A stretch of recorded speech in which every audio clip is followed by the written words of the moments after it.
तर महाराष्ट्रामध्ये अतिवृष्टीनं शेतीचं मोठं नुकसान झाले असं शरद पवारांनी म्हटलं। तर देवाभाऊंनी शेतकऱ्यांकडे अधिक लक्ष द्यावं असा सल्ला आता शरद पवार यांनी देवेंद्र फडणवीसांना दिला। देवाभाऊ या जाहिरातीवरून शरद पवारांनी टोलेबाजी केली आहे। फडणवीसांच्या कॅम्पेनवर 150 ते 175 कोटींचा खर्च करण्यात आला असं संजय राऊत यांनी म्हटले आहे। आज महाराष्ट्रात ठिकठिकाणी अतिवृष्टी आणि शेतीचं नुकसान, पिकाचं नुकसान हे दिसतंय।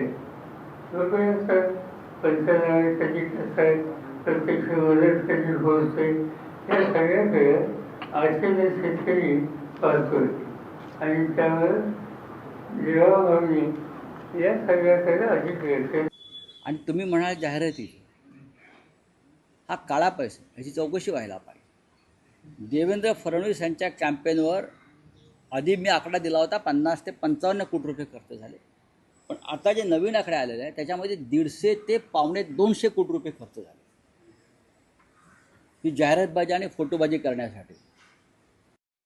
शेतकऱ्यांची जमीन हडपण्याचा सरकारचा डाव आहे। शेतकरी नेते राकेश टिकेत यांनी आता गंभीर आरोप केले। बड्या उद्योगधंद्यांना जमीन देण्याचा प्रयत्न आहे। शेतकऱ्यांसाठी विदर्भात मोठं आंदोलन उभारू। शेतकरी मेळाव्यात राकेश टिकेत यांनी सरकारला इशारा दिला आहे। 40 करोड़ लोगों को खेती से हटाएंगे, यानी कि पॉलिसी चली हुई है। ये चाहते हैं कि किसान जमीन बेचे, खेत को छोड़ दें, कृषि को छोड़ दें। जब ये फसलों के दाम नहीं दे रहे, किसान नुकसान में है, उसकी ज़मीन के भाव बढ़ रहे हैं लेकिन फसलों के भाव उसके नीचे जा रहे हैं। ज़मीन बेच के तो वो अमीर हो सकता है, फसल बेच कर गरीब हो रहा है। यही हमारा आंदोलन है।